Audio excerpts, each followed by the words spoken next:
Smael Mondon, I just talked to Dan Jackson, and he wanted to know how yesterday's practice was different from a Bloody Tuesday. How yesterday's practice was different from a Bloody Tuesday. It's a lot different, for sure.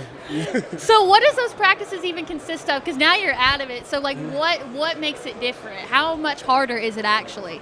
You're going to hear pass popping, the whole day during Bloody Tuesday, and it's bloody.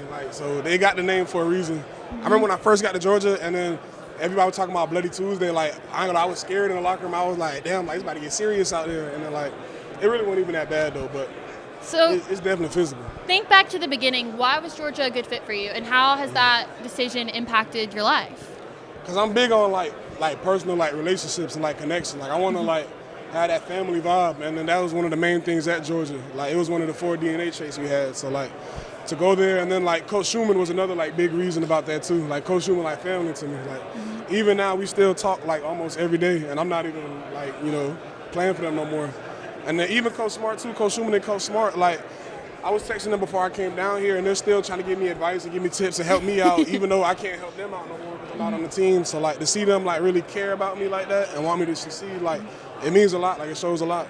What's something you wish you knew before starting college football? Something I wish I knew before starting college football. Probably to be patient. Because I ain't gonna lie, I came in my freshman year, I was like, man, I'm about to come in here, play right away as a freshman. And it didn't go like that. And it was kind of a letdown to me when that shouldn't have been a letdown because that's to be expected, especially when you're at a school like Georgia with that much talent. So there was no reason to be down on myself for that whenever that's I kind of spin around them. But it's okay. There's no reason to be down like that whenever that's it's normal. To go in and play as a freshman, that's really hard. So I have to give you credit. I've watched you over the last couple years, and I've always been impressed by what you do on the field. But in watching you this week, just how hard of a worker you are, it stands out above the rest. Is that just the kind of person that you are? Do you just put 100% into everything? Yeah, for sure. I think I get it from my parents, though. Watching them grow up and then wake up early mornings, come back late nights from work. Just seeing them do stuff even when they don't want to do it just because they have to. So, they kind of, instill that in me. You had to overcome a lot of adversity in your time and battling through injuries. What was it that got you through that? How did you get past the mental part of it as well as the physical? Just taking it day by day. I kind of, realized, you don't really, choose the cards you dealt with in life. The only thing you can choose is how you react.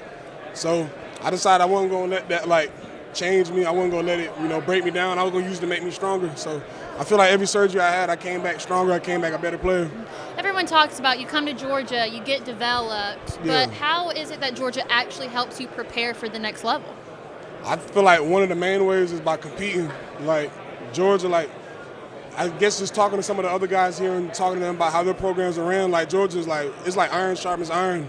To go in there and compete every day, it helped me a lot. So for me to come here and compete, it was a seamless transition because I'm already used to that. At Georgia, we compete all the time. I feel like iron sharpens iron is a perfect representation of the position group that you got to play with. And looking at these younger guys, specifically Chris Cole and Justin Williams, what's next for them and what was it like to get to watch them grow throughout their freshman year? It's the crazy thing about both of them is they both, the players they both remind me of me, when I was younger. Justin reminds me of me because he came in maybe a little undersized, and I even told him bro, don't worry about that. The size is gonna come. I think I came in at 205 when I was at Georgia. I put on 30 pounds since I've been there, so the size is gonna come. I told him just to trust it and stay focused. And then with Chris Cole, he reminds me a bigger me, how he could play out the box and cover tight ends and stuff like that. But he came in, Chris Cole damn near wearing 240, so he definitely bigger than I was. But they both remind me of me, and they real good kids though. They good people. They genuinely good, nice people. All right, so this is the fun part. This is quick hitters. Don't think too much into it. All right, off rip, all right? Bet. As an athlete, you have to eat clean all the time. What's your go-to cheat meal? Go-to cheat meal? Marco's Pizza. That's a good one. That's my go-to. Pre-game ritual? Just listen to music. That's my main thing. I love music. What kind of music? Rap music. I'm glad you bring up music because the next question is actually, what's one song that you love that people would be surprised that you knew that song? A song that people would be surprised that I knew? Yeah, or that you love. Man, I know it. What's that song? It's hold up. We're pulling up to Spotify. It's getting serious. Spotify or Apple Music? Apple Music. I'm not a Spotify come type of person. I'm an Apple Music type of guy. Dang, what's that thing? Oh, I know what I'm talking about. Here we go, right here. Hey, this song right here. Is the camera rolling? Yeah, it's rolling. Hey, this song right here. Oh, put my notifications on. Here, I'll turn it around so you can see. Hey, this song right here. It's We Are Young. Crazy. That's a good one. I like that. That song crazy. I like that. But I can't play that like in my car around nobody though. That's something just in the headphones though. That's a good answer. It is surprising. All right, we're going to go through these quick. Who's the greatest athlete of all time? Greatest athlete of all time, LeBron James. Like it. Who's the best trash talker that you ever played with?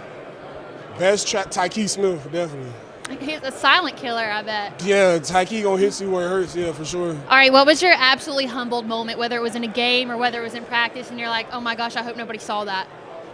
Absolute humble moment. Probably when I got to Georgia and I seen how big everybody was in the linebacker room, and I looked in the mirror, I was like, man, I got some work to do. I got to get in the lab. What's your Kirby mic'd up moment? When'd you get yelled at? Kirby mic'd up moment. My freshman year, the first game I started at on punt return. Yeah. Okay. You know it's bad whenever like other coaches come up to you and they're like, man, you're gonna be all right, man. Like that's how you know he got into you bad. So That's good. I like that. he made me a tougher person though, for sure. If you had to pick a breakout star for this upcoming season, who would you pick? I want to say C.J. Allen and Raylan, but like they done played already. You know, they played as a freshman and they played a lot last year, so that's not really like breakout. But I say Chris Cole. Chris Cole, one of them for sure. Justin, gonna be one for sure. There's a lot of those guys. Now I don't want to name a couple and forget some, but I'm gonna just go out with Chris Cole and Justin, two linebackers. That's fair. All right, last thing. A message to DawgNation. If you get one last thing to say, what do you want to say? Message to DawgNation. You gotta make them games loud next year. Like that's like the main thing. Like bring the energy for them boys.